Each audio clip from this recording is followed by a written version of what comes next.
Last month, Eugene became the first city in Oregon to ban natural gas appliances in new homes. Within days, the utility company Northwest Natural launched a campaign to overturn the ban. I'm Elena Neale-Sacks, and this is Beat Check with the Oregonian. Today on the show, I'm joined by the Oregonian's environmental justice reporter, Gosia Wozniacka. In recent weeks, Gosia has been reporting on Northwest Natural, exploring what its fate might be as cities throughout Oregon and the rest of the country push toward full electrification. Gosia, thanks so much for coming on the show. Yeah, of course. So I want to start with a really basic question, just so that all our listeners are on the same page about what exactly we're talking about here. So what is natural gas, and how is it different from other types of gas? So natural gas is a fossil fuel. It's extracted from under the earth by drilling. And the significant thing about natural gas is that it's predominantly made up of methane. And methane is responsible for up to 30% of global warming across the world. So it's a pretty significant source of emissions. Yeah. And so I'm curious, though, because natural gas, at least by many gas companies, has kind of been marketed as almost the clean fossil fuel. You know, it kind of like compared to coal or any other, sorts of gas. Like, what is it if it includes methane, which is, as you mentioned, like a huge contributor to climate change? In what ways is it cleaner maybe than other forms? Yes. So for a long time, gas companies have promoted themselves as a clean form of fuel. And in the past, many people also saw natural gas as a so-called bridge fuel, meaning that it is cleaner than coal. But it is a fossil fuel. So at the same time, even though currently gas companies continue to promote their fuel as clean, it's a fuel that does contribute to climate change. So I want to back up a bit to last month when Eugene passed its ban on natural gas appliances in new homes. What led to that decision, and why is it significant? So Eugene is not unique in approving this ban. It's actually one of many cities across the country who have done so. Eugene is the first one in Oregon. However, these bans started in 2019. Berkeley, California had the first ban, and then many other cities, counties in California followed and instituted similar bans. And I should say these are bans on natural gas hookups in new construction only, most often residential, sometimes commercial. And so since it started in California in 2019, this movement has really spread across the country and to many, many other cities, large and small. And it's now coming to Oregon, where several cities are considering this. I should also add that this movement to prohibit natural gas in buildings stems from two things, I think. One is that it started out in 2019 when former President Trump was in power, and he was taking the U.S. out of the Paris Accord and sort of rolling back a lot of climate-friendly policies. And so I think this was a reaction by many cities to those moves made by Trump. And at the same time, in recent years, there's been a growing awareness of the impact of fossil fuels on climate, and really a movement to electrify everything, including buildings. And so buildings have really come to the forefront of the electrification movement, and everybody's looking into how we can make buildings more energy efficient, and also how to make them emit less, because they are a major contributor of emissions in the US and across the world. Yeah. So from an emission standpoint, obviously, as you made clear in your reporting and just now, like we're talking here, at least with Eugene's ban, we're only talking about new buildings. That's, something important to clarify. We're not talking about buildings that have already been constructed and already have appliances, gas appliances in them. But how much of a difference in emissions would it make if all of Northwest Natural's current customers, suddenly began using all electric appliances, or their buildings were all electric? Obviously, that's not what's actually happening, but I'm just trying to, I guess, really just get a sense of how significant is this from an emission standpoint. Yeah. So Northwest Natural, their direct use customers account for about 6% of the state's emissions, of Oregon's emissions. And that may sound like a very small number, and certainly Northwest Natural is often underlining that their emissions are just a very small percentage of the state's total. However, because of what I said before about methane, the actual emissions are much more significant. So the impact beyond the 6%, that's just carbon dioxide, basically. But then there's also the methane. And the methane is extremely difficult to measure because a lot of it is leaked basically alongside the chain from drilling, storing, transporting, and then also some of it is leaked from appliances in people's homes. So all of that stuff adds up, and there's been studies that show that the methane leaks at much higher rates than it's estimated. So previously. So the impact of methane is really a lot higher. So even if you hear Northwest Natural talk about, just their small percentage of emissions, and that, even if all of their customers suddenly switch to electric, it wouldn't really be that much, which is an argument that they have made in Eugene and in Milwaukee, that they are not talking about their methane emissions. They are just talking about their carbon dioxide emissions. So, and the other thing that's significant too is that when we talk about decarbonizing the state's economy, so basically getting rid of emissions across our economy and reaching eventually net zero, which is what everybody's going to eventually be trying to reach, it's important that we basically decarbonize all the possible sectors that we can. And the residential and commercial sectors are fairly easy to electrify. Especially in new construction, because those are buildings that don't exist yet. They don't have to be retrofitted. You don't have to pull out all old appliances. You can, start from fresh and just put in the system that makes the most sense. And so the policy of electrifying buildings and getting rid of natural gas hookups, or not allowing natural gas hookups, is sort of seen as an easy, low-hanging fruit policy, because it's really easy to do. It's not super complicated. You're not asking existing customers to throw out their stoves. Mm-hmm. You're not asking anybody who has anything existing to do anything. You're just basically requiring new homes to have electric. So it's easy to do, and it's possible to do. So, which is why it's, and it's going to, even that 6% will be needed to reach our goals of emission-free economy. Yeah. Well, you said it's easy to do. Is that true also from a cost standpoint, economically? Like, what's the cost difference, I guess, between constructing new homes with natural gas versus all electric? Yeah, it's not. I mean, the upfront costs are definitely much higher, and I think that is a barrier that our regulators are going to have to deal with. I read somewhere that the costs are like $15,000 to $20,000 to replace an entire system in a house, which is a lot. However, there's a few things at play. So for one, there is a subsidy that Northwest Natural and other gas utilities have for builders that basically makes it much cheaper to install gas hookups. And all natural gas customers pay a little bit for that to happen. And that subsidy has been slashed in half by the state recently. So it's going to be more expensive to install gas hookups now.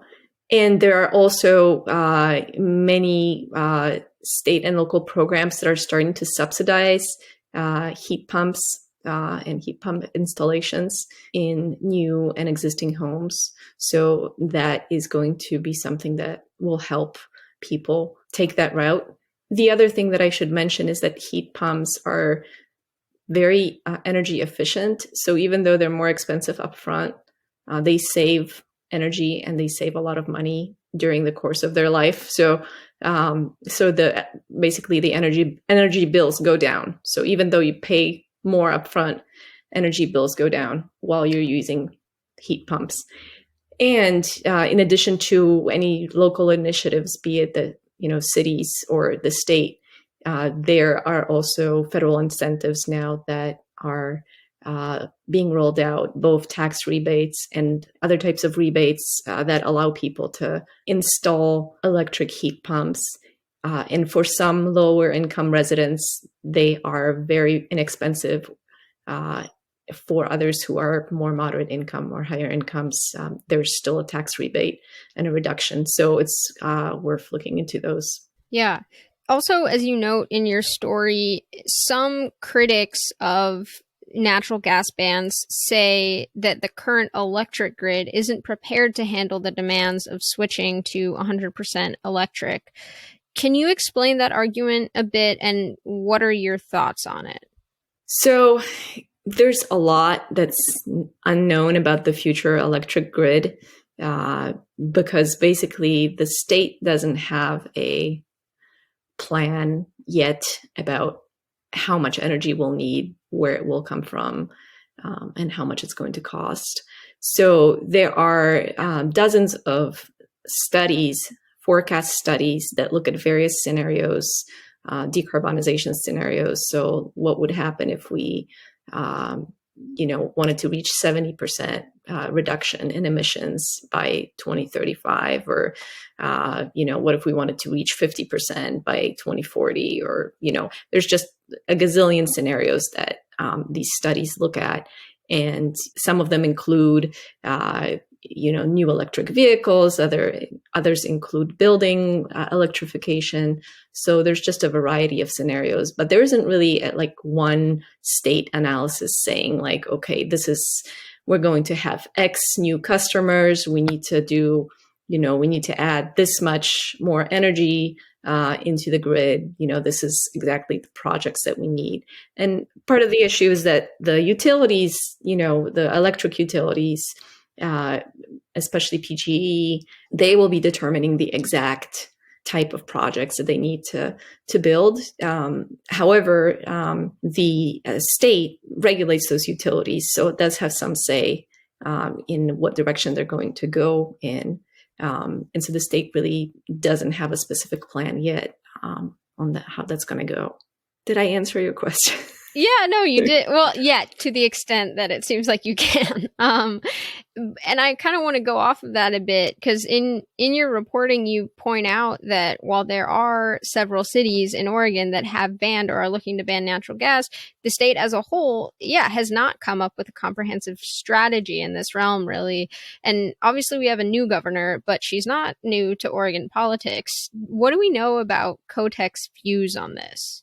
I don't know very much about COTEC's views on this, but what I can say is that she hasn't said anything publicly, or her office, about building electrification specifically.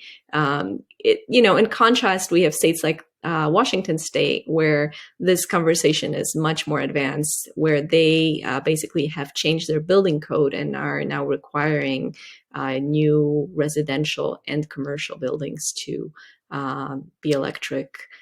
So it's a pretty different strategy than Oregon's, which is basically kind of letting cities decide piecemeal whether they want to ban gas hookups or not. It seems to me that Oregon is a lot more focused on energy efficiency in buildings. There are several bills that are coming out soon that are going to basically, one, set a standard for weatherizing homes and making them more energy efficient in that way, and also set a target for the deployment of heat pumps across the state. So the state will have to help purchase X number of heat pumps over the coming years. So that seems to be the extent of Oregon's efforts at this point. I don't see any global discussion about changing building codes, to require electrification. The other interesting thing that California is requiring is that it's going to ban the sale of gas-powered appliances by 2030. That will basically allow people to switch over to electric at a sort of an even pace, which means that, once your furnace or gas stove give out, they reach the end of their lifetime. And I think those appliances usually are good for like 10, 15 years. Then people will sort of naturally start replacing them with electric appliances. And so this is kind of a different direction on the same idea. Instead of prohibiting gas hookups, you are basically asking people to buy only electric appliances starting at a certain date. And so the replacement period, will take about 10, 15 years. And so if they start it in 2030, that means that by 2045, 2050, pretty much all the appliances will be electric because people won't be able to buy them locally.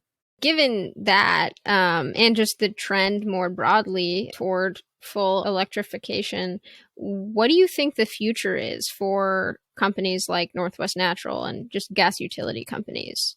I think it's complicated and uncertain. I think there's different types of gas companies, but the ones that distribute gas directly to customers like Northwest Natural, I think it's a pretty uncertain future. They're hoping to replace fossil fuel gas with renewables, so renewable natural gas and green hydrogen. They've kind of hung their hopes on those two renewable sources, but both of those are still far from cost effective. Renewable natural gas is the more advanced, and by more advanced, I mean the supply has been developed a little more. So that comes from wastewater facilities, landfills, dairy farms. It's basically made by capturing methane that's emitted by, let's say, dairy manure, and that when that methane is captured, it's converted into renewable natural gas. And so there are sources of RNG, as it's known, but they are not plentiful. And some of the RNG is very costly. Some of it is less costly. So there likely will be more RNG in the future, but the forecasts that I've read basically say it could replace a part of the natural gas that's currently in the pipelines, but there's no way that it would, replace it all. And then green hydrogen is a very different story. It's not really commercially available at this point. There are a few natural gas companies in Europe that are starting pilot programs to blend very small percentages of green hydrogen into their systems. But it's still unclear how high these blends could go and whether the appliances that people have in their homes can even sustain green hydrogen blends in them. But essentially, right now, green hydrogen is not available in Oregon or the US. The supply is minimal at best. There's really no infrastructure that's been developed for it. The costs are exorbitant. So it's really at an experimental stage at this point. So it's not really seen as a viable replacement. It could become like maybe a small percentage of what the natural gas system is today, but it's going to take a long time to develop and the costs are really high. So that is not really likely a viable route. So it could be that, the customer base declines over time. I think that will happen very likely. And from what I've read, experts say that natural gas or its replacements, renewable natural gas, could play a role in the future, especially at those winter peak events when we need more energy. And so it could be like a backup system of sorts. But it's really, at this point, it's just very uncertain and nobody really knows. And I think, to me, that's kind of scary in a way. I feel like regulators really need to get ahead of this and plan for this transition, because clearly people are going to electrify, whether it takes 5 years or 15 years, it's going to happen. That's the push nationally and worldwide right now. So it will happen. The customer base will decline, the rates will go up. And so at some point, there's going to be a sort of a tipping point where this transition is going to have to happen. And, they're going to have to figure out what to do with the remaining customers and, the higher rates, and how they can continue to function, so that people are not paying exorbitant rates, because I think that's really the issue. And so I think regulators need to think about this now, as opposed to 15 years from now when it's a crisis. Well, as this story publishes, what are you looking to next in this realm of your reporting? What are you looking at down the line? Yeah, I am looking forward to the state's investor-owned electric utilities releasing their climate plans, basically looking at how they're going to fulfill the state mandates to clean up their energy sources and serve all these new customers who are going to be coming on board from car electrification and building electrification. And so they're mandated to file these reports by the end of March with the Oregon PUC, and they hopefully will include more details about their plans and, projections for how much energy we need, what kind of projects they're going to have on board to fulfill those higher needs, because that kind of information isn't yet really available.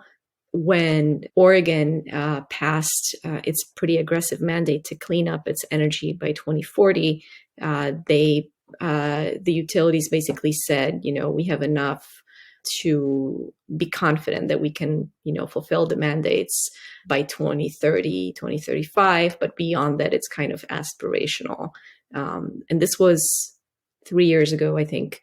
So they've had a few years to kind of think about it and, plan and strategize, figure out what they're going to do next. So I'm hoping these reports are going to contain more details about their future plans, and hopefully will be less aspirational than their previous statements.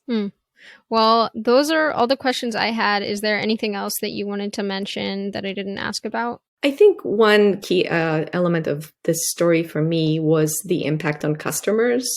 And, both Northwest Natural and the electric utilities are very keen on serving their customers. And they always say they're putting their customers first. And so that's really important, obviously. But I think the future of natural gas and how this unfolds for Northwest Natural and other gas utilities really could impact the most vulnerable customers, because the reality is that heat pumps, like we mentioned, are expensive. Mm-hmm. Installing them in your house is expensive. And so even though there will be subsidies, unless they're very, very aggressive subsidies, and unless there's a lot of help from the states and local governments, the reality is that the people who switch to electric will be those who are, high income individuals, or moderate income families that can afford it, basically. And so those who remain on the gas system are those who are lower income, and less able to make this transition to electric.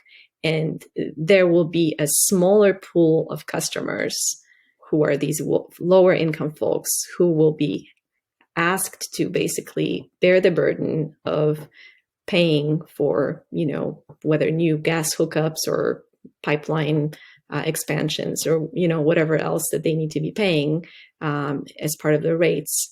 And so the burden will be on their shoulders. They will be the ones who will see these higher rates. And so I think this is especially crucial for our state to consider and to think about, we can't leave these people behind.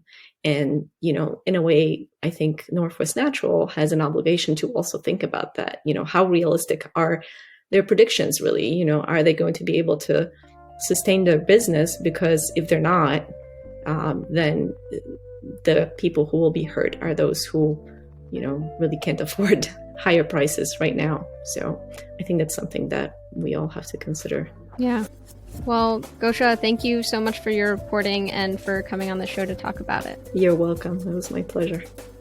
That's it for this week's Beat Check with the Oregonian. If you want to read Gosia's terrific story, just click the link in the episode notes. And as always, if you like our show, let us know by leaving a 5-star rating in Apple Podcasts. Thanks for listening. Until next time.